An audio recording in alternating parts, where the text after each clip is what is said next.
You say, okay, George, well, that's better off because we have less debt in the system. You got to think that one through because we're in a debt-based monetary system. Mm-hmm.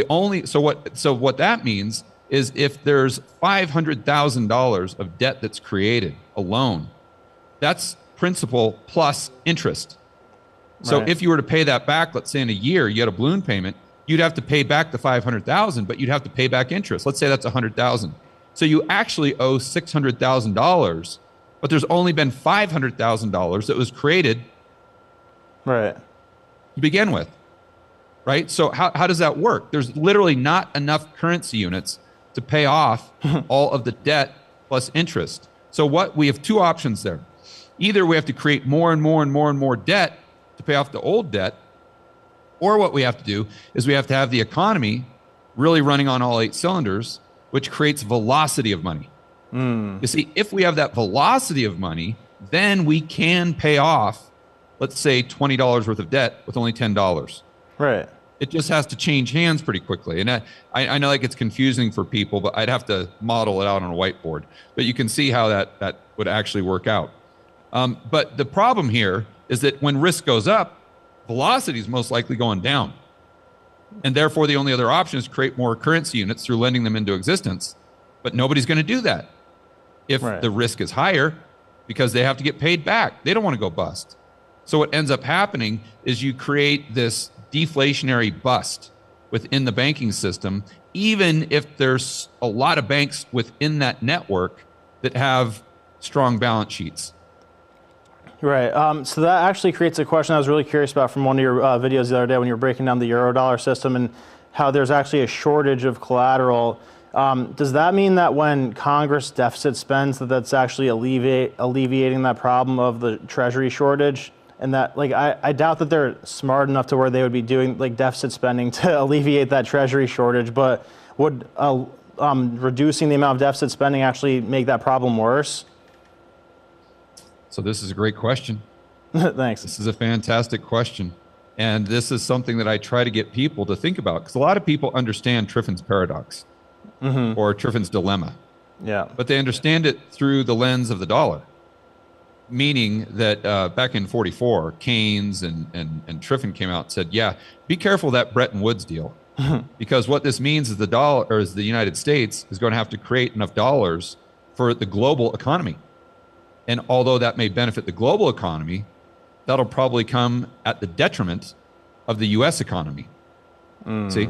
So now what's fascinating is we have a similar setup with treasuries, to your point, where in order to provide the monetary system enough collateral, the United States government needs to run bigger and bigger and bigger deficits. But if they do that, although that might be better for the global economy, that's going to be a lot worse for the U.S. economy.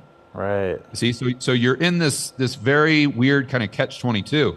Now you could say, well, George, screw the other countries. We got to focus on United States. Trump, we got to make America great again. We got to focus on our problems here. So if they need treasuries, tell them to pound sand. Okay, well, think that one through. Because if the global economy suffers, you don't think the United States economy is going to suffer as well? In fact, I just did a whiteboard video today where I went over how interconnected the economies are. And I don't know if you know this, but Japan just announced that they went into a recession. Germany, likely in a recession. UK in the recession. Eurozone headed straight for recession. China hasn't admitted they're in a recession, but they're facing the worst deflation that they've had in decades. Yep. Right. So what I did, but everyone says, well, my gosh, this is never going to impact the United States because our stock market is at all-time highs and we have low unemployment. Well, what I did is I looked at some charts going back to the 1970s to see how many times the UK and Germany or the Eurozone had been in recession without the United States being in a recession. And that would be 0 times.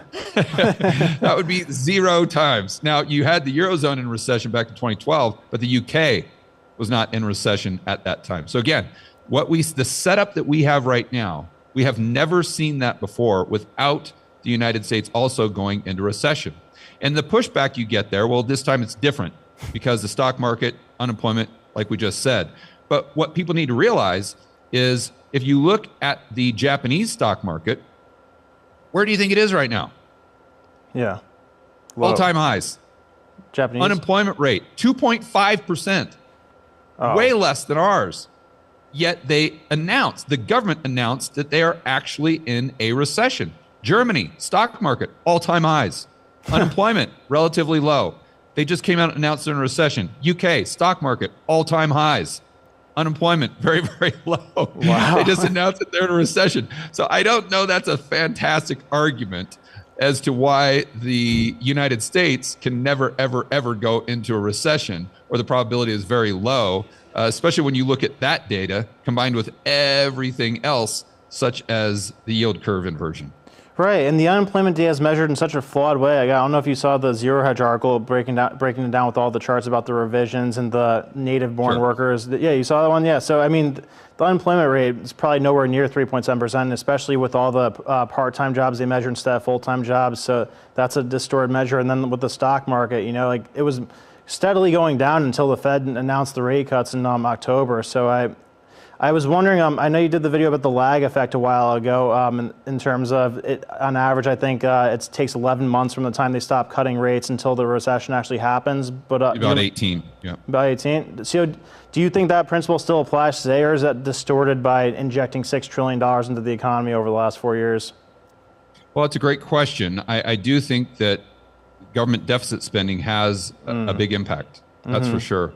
I don't know that the Fed's balance sheet has an impact. And in fact, it might even, if it does have an impact, it might be the reverse.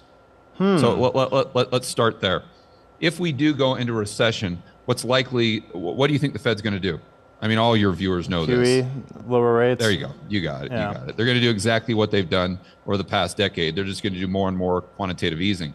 Well, what is quantitative easing? It's simply when they're buying things like treasuries and they're putting them on their balance sheet, and they're just replacing those treasuries with bank reserves. Let's just say the transaction is just between the Fed and another bank. Well, let's go back to your earlier question about the collateral that the global monetary system needs to the point where it's mandatory. You've got to look at those treasuries as oil in an engine. If you take that oil out of the engine, it's not going to work. Yeah. It's going to seize up. It's going to freeze. So what the Fed is doing through quantitative easing is they are taking all of these treasuries that the monetary system needs, and they're parking them on their balance sheet so the monetary system can no longer use them. Oh, wow. You see? Yeah. Now, you may say, George, they have access to it, right? But they can't rehypothecate it. And as bad as that is, it's still something that's mandatory for the way the current monetary system is actually set up. You say, well, George, this is nonsense because they're replacing it with a bank reserve, and that's even more liquid. Wrong. That is absolutely wrong. So why is a treasury more valuable or more useful than a bank reserve? Because all of these banks out in the Eurodollar system that we were just talking about, they don't have access to the Fed's balance sheet.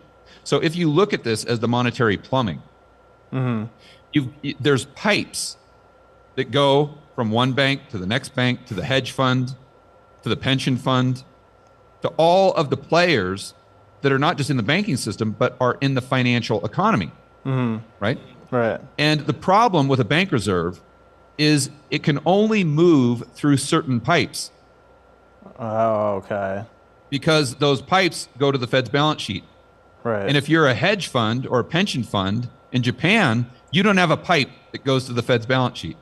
Gotcha. Therefore, to get access to those reserves, you have to go through all these correspondent banking relationships, and it's very cumbersome and very costly, by the way. But if you have a treasury, you see, that treasury can go through any pipe it wants to.